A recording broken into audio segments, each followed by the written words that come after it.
conférencier éclectique, je suis un auteur, je suis un éditeur, je suis un coach et formateur et mentor pour plusieurs jeunes. J'ai un background en sciences de l'information et de la communication.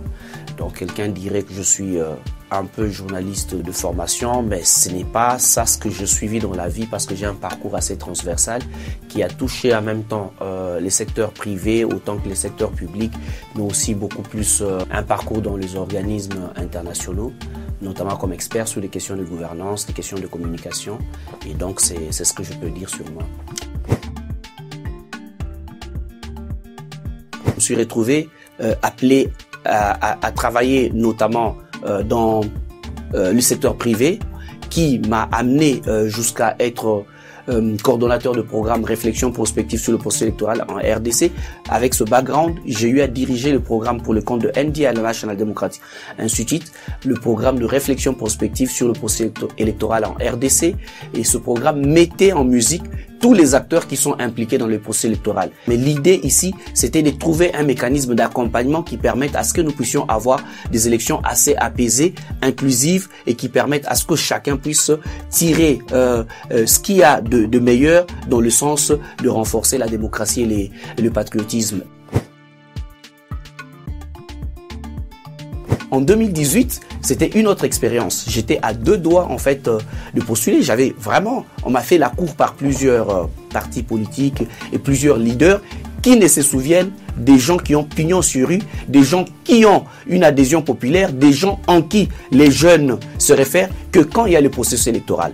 Et certains sont des ministres aujourd'hui, ils ne prennent même plus des textos, mais c'était des gens qui me courtisaient, qui m'appelaient dans leur bureau, qui me mettraient très à l'aise pour que je postule sur leur liste. Et c'est ce qui est malheureux, et c'est quand vous parvenez à découvrir que beaucoup de gens en fait ne sont pas ce qu'ils disent.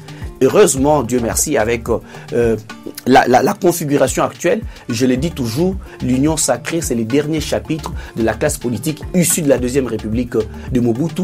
Et en fait, il n'y aura pas mieux que ça. Donc, ce qui fait que et la majorité et ceux qui sont dans l'opposition, ils ne peuvent plus apporter quoi que ce soit comme alternative vis-à-vis de la jeunesse.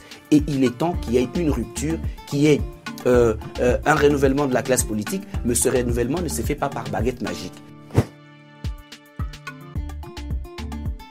S'improvise pas en fait représentant des gens auxquels on ne s'identifie pas. J'ai toujours dit que l'engagement politique est une conséquence de l'engagement citoyen. Si tu n'as pas quelque chose pour laquelle tu t'es battu, tu n'as pas un combat que tu as porté, c'est difficile de nous dire que tu veux maintenant défendre un combat politiquement. Donc il y a disparité et par conséquent ce faux et c'est de l'opportunisme. Si au départ tu as pensé que je méritais d'être, ça veut dire que tu as une idée de ce que je peux faire. En fait, c'est lisible, c'est traçable.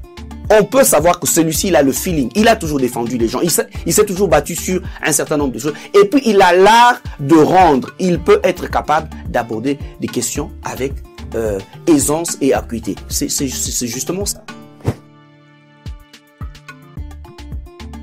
La démocratie crée ce qu'on appelle marché politique.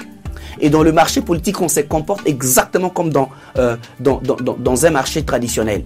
Ça veut dire qu'il faut savoir se vendre. Il y aura de moins en moins des politiques, des nominations. Ça veut dire que pour que tu puisses donner de la valeur à ta carrière politique, il faut savoir se faire élire. Les jeunes doivent être honnêtes parce qu'aujourd'hui, il y a une race des jeunes qui font tout ce que les vieux qu'ils dénoncent font, mais qui pensent qu'ils veulent les remplacer et changer le Congo. On ne change pas le Congo en faisant les mêmes bêtises que ceux que vous voulez changer sont en train de faire. Donc, beaucoup de gens ne plaident pas pour le patriotisme, beaucoup de gens ne plaident pas pour le sens de l'honnêteté, de l'intégrité.